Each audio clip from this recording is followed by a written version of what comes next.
My name is Linda. I'm a children's book author, illustrator, and programmer from Helsinki, Finland, and I've been writing for the past 10 years these children's storybooks about a little girl called Ruby and how she learns about computers, AI, machine learning, and code and programming.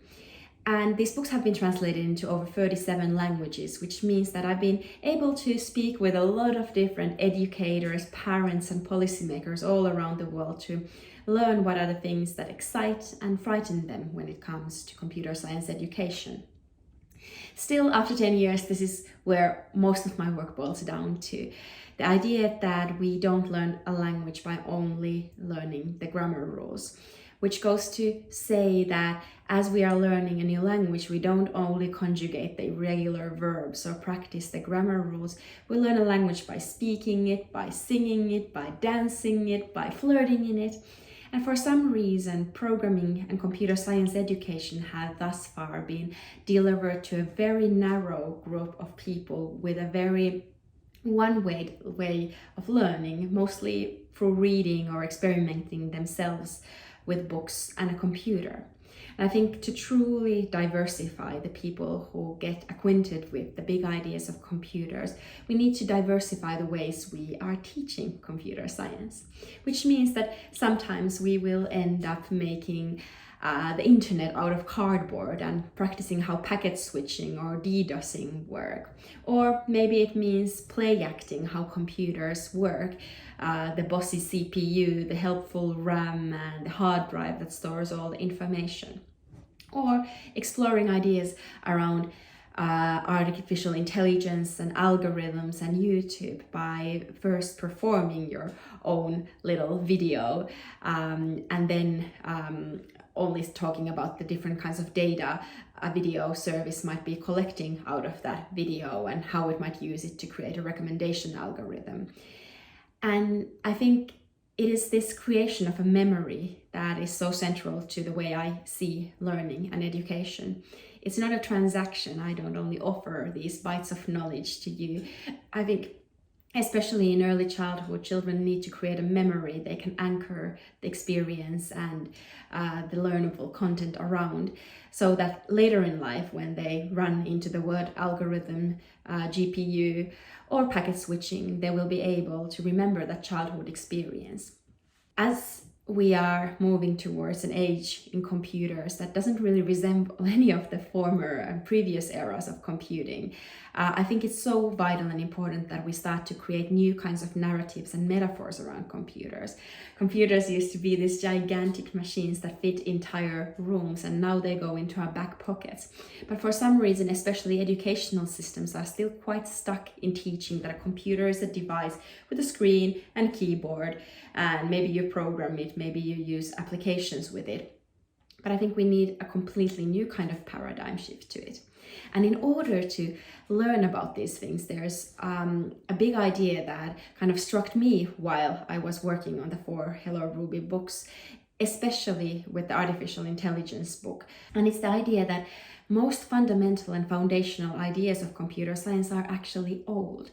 The big ideas that govern how computers work, how even the breakneck advances we are seeing now in AI, they come from the 1960s and 70s and 1980s. So there's longevity in these ideas, and I think it's the ideas that we should be focusing on. But let me start by doing a little distinction. So there is teaching with AI, which would include like using large language models in your teaching, AI tutoring, like going through assessment with AI tools and so forth.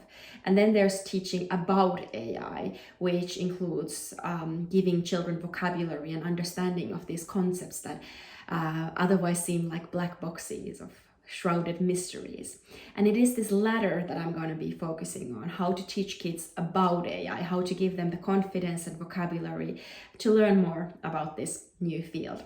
And I'm going to start by exploring a little bit more in depth of how my way of thinking about AI and machine learning and coding and computer science experience, how it translates into the field of AI. And then I'm going to spend a few moments talking about the Finnish context. So what is Finland doing when it comes to AI education, and what are things you ought to be paying attention to. But to get us started in how I think we ought to be thinking about AI education, let me introduce to you to Jean Piaget, who probably most of you need no introduction to, but he was a really famous children's psychologist and cognitive scientist who mostly spoke about math education when in the 1950s he said that you can't offer an entirely organized, a pre-organized vocabulary of concepts, that true learning is grounded in action. I think nowhere else it is as clear as it is in AI, where we are bombarded with all kinds of new vocabulary items, the LLMs, the transformers, the embeddings. Always there's a new concept, a new idea to wrap your head around. And nowhere is it safe to play. And I think especially in early childhood, it's so important that we offer children materials, we offer them resistance, we offer them time to think and experiment with their ideas in a non-abstract way. So to kind of highlight the story, I want to introduce to the pancake sorting algorithm. For some of you, this algorithm is immediately understandable. You look at the piece of code and you're like, aha, I know what it does. For most of us, that's not the case. We don't have the mental models, we don't have the vocabulary to understand and to make sense of what this piece of code does. But still, we are not given the space to experiment with it. So last summer, I decided to actually make a pancake sorting algorithm, which meant that I actually baked the algorithm and I made a stack of pancakes, and painstakingly I started to move those pancakes in the correct order. And what a pancake sorting algorithm is, it's actually a sorting algorithm for an unsorted number of items. And what it does, it looks always for the largest thing in the list. So for instance, in this case, it's the number 7, and it puts the little spatula in between, and then it flips the pancakes around. And this flip means that next it's going to look at the second largest number, which in this case would be the number 6, and then it would flip it around again and again and again. And this is what I did with my greasy fingers and with the spatula that was too big for this little stack of pancakes. But I promise you that by doing this repetitive process over and over again, my fingertips grasped the algorithm. And I think there are analogies between cooking and learning about AI that we ought to explore even further. And recipes, even though we like to think that you learn to cook through following recipes, they are not actually that good a teacher, because recipes, they tell you how to do things, but they rarely tell you why to do them. And I think it's this why that is also missing often in the way we teach and talk about AI and algorithms. So for instance, why should I care about the pancake sorting algorithm?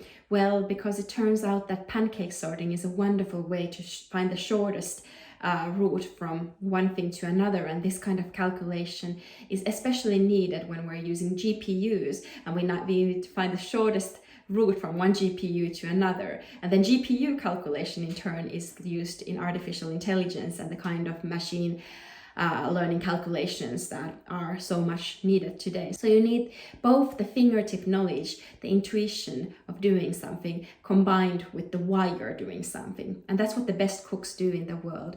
They know that there's more than one way to thicken a sauce. They intuitively and through experience know that you can swap certain ingredients, but certain things you can't move around. And I think this is something that AI education ought to introduce. But so much of AI education is grounded in fear, uncertainty, and almost despair. There's these medieval maps that I often think about when I look at the state of AI education. The map maker didn't quite know, or the people haven't yet traveled to. They would like draw a little dragon and say, here be the dragons, don't go here. And a lot of the discussion, I think, around AI is governed by this fear. And it is relevant in some case, because when we talk about artificial intelligence, we're talking about a very big field, because intelligence is something that doctors, philosophers, educators, almost every human profession has an opinion on. So when we talk about artificial intelligence, that gets really tangly and messy really quickly. But when we narrow it down to, say, machine learning, which is a technical topic that has a technical definition, we can start to be more focused. And when we narrow it even down further to a certain model or a framework or an approach within machine learning, like, say, neural networks or large language models, we can be more specific. But sometimes when we talk about AI, we talk about all these three things at the same time, and that's when things start to break down really quickly. And another thing I feel like we often do is we anthropomorphize AI. And I know I do this a lot, but I think it would be so important that when we teach children that computers are learning, they are communicating, they are seeing, they are moving, they are reasoning, and they are maybe even being creative, we wouldn't confuse these abilities that we're giving to the computer with the human abilities, because they are two completely separate things. And when we say that the computer is creative, it is actually not any more creative than it was in the 1980s or 1970s. It just has the ability to seem creative in a computer way, but it's still miles and miles away from human creativity. And I think it's an important message for the kids to have. This is what programming used to look like. A programmer wrote a piece of code that then got processed and then turned into an output, whether it was a definition of what a cat looks like, whether it was a click on a Facebook. This is probably what programming will look like for our children as they grow up. There still is the input, the process, and output, but the steps are a little bit different. Instead of writing instructions, you're collecting training data. Instead of getting more instructions from the memory of the computer, you're actually using a machine learning algorithm to create a model, and then through that process generating the output. And I think there is something here that again scares people a lot, because the model is the thing that we don't understand.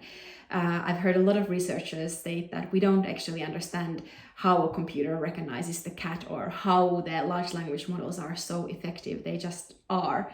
But we don't understand how our brain recognizes a pineapple or a hairbrush, and we don't panic every single day as we are making decisions. So I think in that sense, not knowing something doesn't mean that it needs to be scary.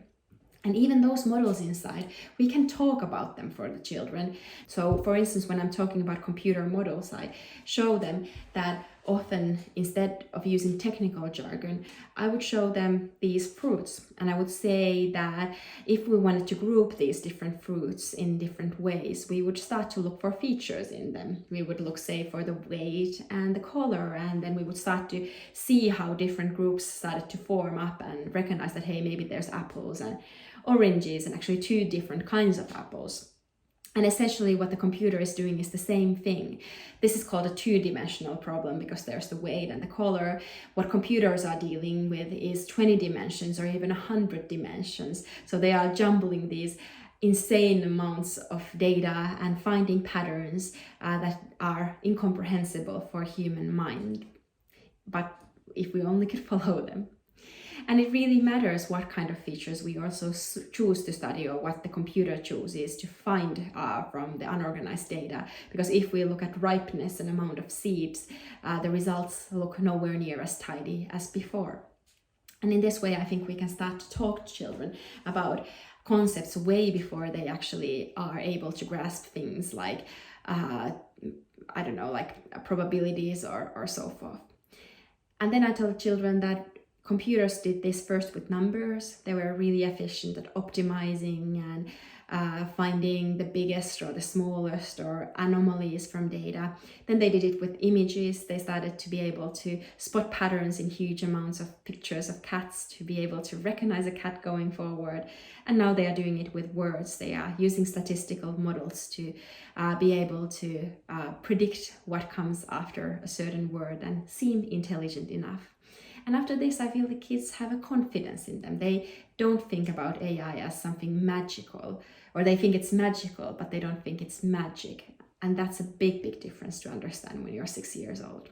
That after all of AI is just big amounts of data that get processed into products and services that help and benefit us on a daily basis. And after all, AI isn't actually giving us any answers. It's giving us probabilities, it's giving us likelihoods, and being able to recognize that I think it's also important so that you don't confuse something that the AI says as truth. And then the final set of this kind of continuum is the training data. And here again, kids as young as 6-year-old can understand the concept of a training data set quite easily. What I do is I show them usually these pictures of cats, and I say that we're trying to teach the computer to recognize a cat. What is the bias the computer is getting by only getting this limited training data set of a cat? And the kids look at these pictures and they say, the computer wouldn't recognize a brown cat. It wouldn't recognize a tabby cat. It wouldn't recognize a cat with yellow eyes. And I say, perfect. Now draw a cat with all those features. And then we look at a bunch of pictures of teacups. And again, the kids say, oh, it wouldn't recognize a Korean teacup because they don't necessarily have handles. Or it wouldn't recognize my grandmother's teacup because it has a flower on it. And I say, perfect, draw a more diverse example of a teacup. And then I show them this new computer vision system we're building for a hospital that lets the nurses in. And it takes the kids a little bit longer, unfortunately, to realize what is the built-in bias here. And I think it's so important that as we are using AI to automate so much more of our society, that we introduce children at a very early age to be a part of these discussions, to show them the diversity of thinking that is needed to make sure that these systems are not biased in any ways, and to make them feel that they belong. They also get to practice this, and one of the first things kids say when I tell them that they are going to make their very first AI system is that they want to make a homework making machine. And then I say, okay, perfect, now you need to collect the training data for that. What does it need to do first? And they say, so it needs to be able to read and write like I do. And I say, okay, we need to then collect examples of letters, and we start with the letter N and we collect examples of it. And I tell the children that actually this is how some of the image recognition and letter recognition systems started. The difference is that they have probably 16,000 examples of handwritten N letters to go with. And then this other example is a kid who wanted to make the computer recognize what a happy person looks like. So he went through the newspaper and found pictures of happy people. And I go there and I say, this is great, but these people, this is a Finnish magazine. These people tend to be quite blonde and blue-eyed. This is not what the world looks like. And he looks at me and says, yes, we need more diversity. And also, Finnish people don't really smile when they are happy, which is completely true. And another way of showing that it's really, really important to make your data unbiased. When I was thinking about how, based on my experiences in teaching AI for children, would I start to think about preparing sort of a national curriculum around AI, or how to introduce these ideas to a core curriculum? There's a very immediate level of figuring out like what goes into the curriculum, what should children be able to achieve or do by the end of their school days, and how to create those sentences in a way that doesn't date us, that doesn't make it look like this was created in 2022 or 2023, because that's not the role of education to cater to today's needs. It's more a long-term project.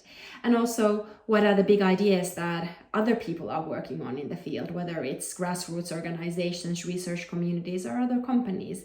I think this is something we definitely learned when introducing coding and computer science to the curriculum in primary schools. Like, there's no use to do this all alone, and it is really valuable to share ideas and share drafts and feedback with one another. The sort of more midterm things and questions we need to be thinking about go a little bit deeper. So it's about how and what is the best way to integrate AI into the core curriculum. Should it be a separate class? Should it start at primary school age? How do we teach educators to teach these new skills? How do we make sure that there's textbooks and there's materials and resources for them to do it? And I think, again, here we are much wiser than 10 years ago when the coding education got started. And also, very importantly, how all of this gets funded. I think it's such a pity that early childhood education research, as well as early childhood education in itself, are so underfunded by both the private and public parties, and it's worth thinking whether there's something that ought to be done on a systemic level here.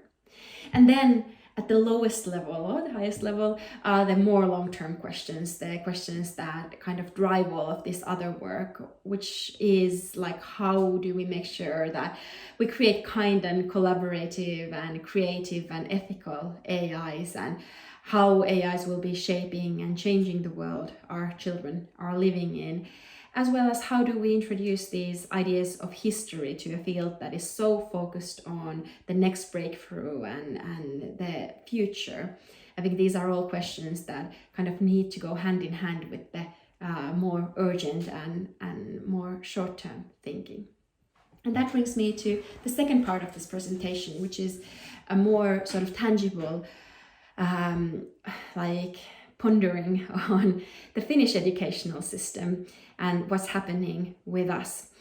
Finland, like many of you probably know, has quite a special educational system that has been many times lauded as one of the world's best when it comes to PISA studies. And what are we doing on AI and machine learning, and how are we introducing it in our school systems? Well, the good and the bad news is that it's just getting started. I think it's really interesting, as I've been traveling a lot in the world when it came to coding education. Every single country was asking, are we behind? Has someone already figured this out? Who is leading the way? And what if the answer is everyone is figuring this still out? Like no one has the answers yet. And in Finland's case, this is definitely the point. The other thing I've really learned is that there's rarely like one cookie cutter model that works for every country.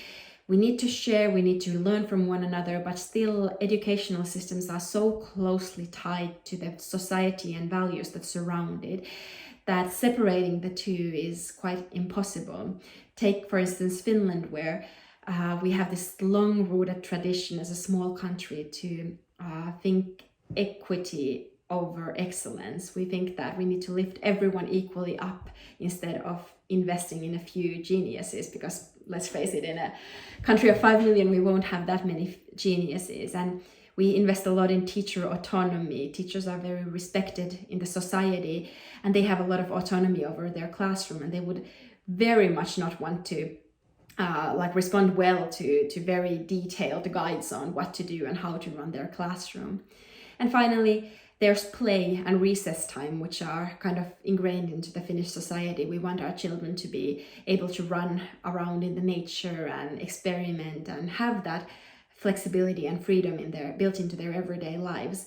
And an AI education built on top of these values looks very different than something built on top of another type of a societal system.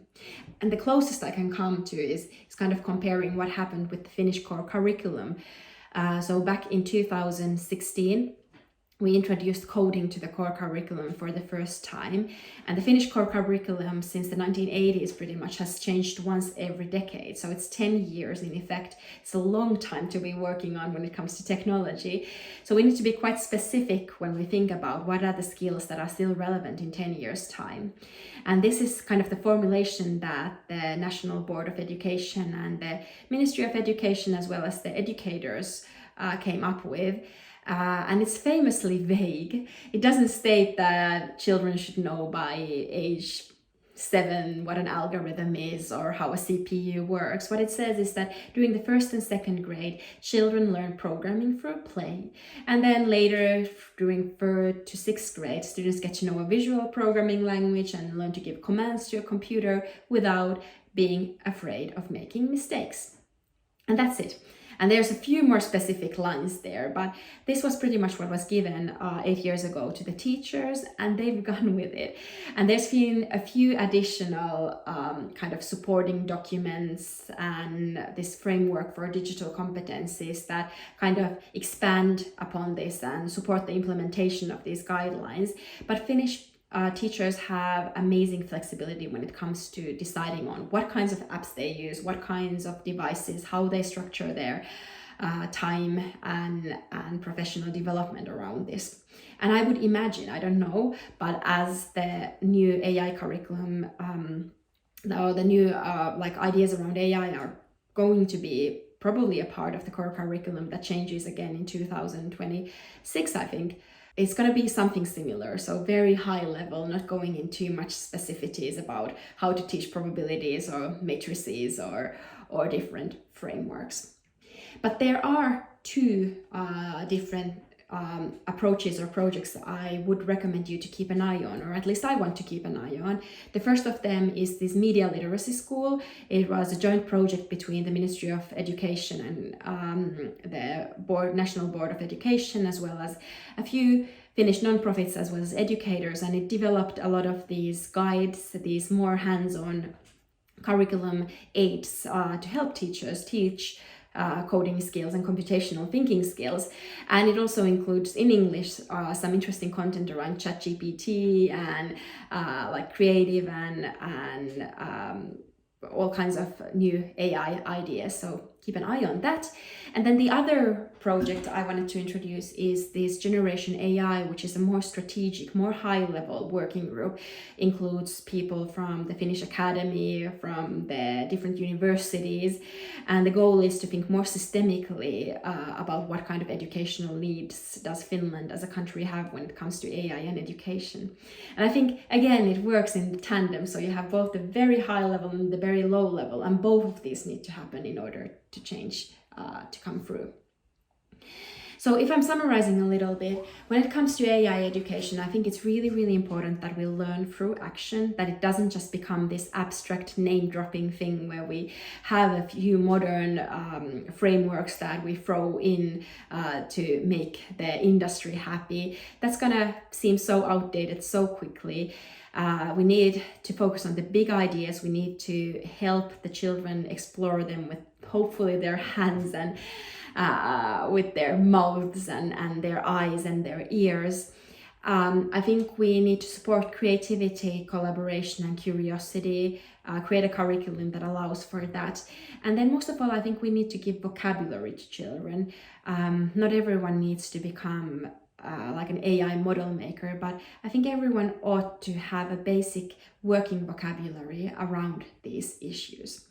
And this disappearance of vocabulary is so important because it's happening all around us all the time, where researchers were giving children two sets of pictures. So one of the sets of pictures had pictures of Pokemon species, and one of the set of pictures had pictures from the natural world. And by far, the children were much better at recognizing Pokemon than the natural items. So they had more vocabulary to describe Pikachu and Bulbasaurus than birch tree and the badger. And I would argue that the same is happening in the realm of technology, where we have a lot of these things Alan Kay calls suitcase words. We have words like Bitcoin, blockchain, 5G, neural networks that we put neatly into a little suitcase and we throw from one person to another, and we never open them up. We never explain and explore what they actually mean. And this is so important, especially for people who work in technology, because there was a little boy who came to me and said, Linda, is the internet a place? And I start to explain to him very confidently that no, internet is not a place. Internet is this global network of interconnected servers. You can think of it like it's the global village. It's the information superhighway. You can go surfing online. And then I look at the blank face of the little boy and I realize that I'm speaking total gibberish to him. He doesn't understand at all what I'm talking about, because for him the internet is something invisible, something that is everywhere around him that he has never disconnected. And I need to come up with new metaphors to talk about the internet. So is the internet a bunch of fiber optic cables that goes from the bottom of the sea all the way to space? Is it the physical side of things we're talking about? Or is internet the servers and the instructions programmers have written in order to govern how that data travels around the world 8 times in a second? Or is internet that explosion of creativity? All those cat memes, all those videos, all those Gangnam Style impersonations that happen when the 5 billion of us could finally have a conversation together. And I think this is the challenge with any technology. You're not only teaching the hardware side of things, you're not only teaching the software side of things, and you're not only teaching the societal impact that technology is having. You're doing all the free things at the same time, and they keep changing, and it's a challenge worth fighting, I can tell you that. Finally, I'm gonna end with a little pondering around the word of technology. I'm a kid from the 1990s, and I used to play obsessive amounts of Civilization 4. And in it, you have this thing called the tech tree, where you unlock these different abilities or technologies. One of them is the computer, but there's also things like the calendar or mathematics or masonry or lasers. So I grew up thinking that technology is something bigger than the glowing box that we have in front of us nowadays. And when you combine that with the original definition of technology, which comes from the ancient Greeks, and they said that technology is the tools to solve a job, but also the skills and competencies. So it's the three things: the skills, competencies, and tools. Humans and machines working together to solve a problem. For the Greek, democracy was technology, agriculture was technology. And this is still not enough.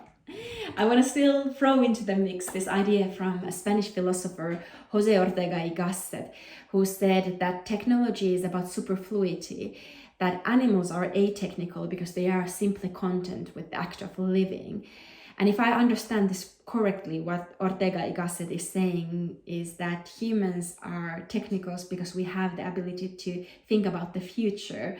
We have the ability to tell stories about the future. And now we're starting to have all of the building blocks I need.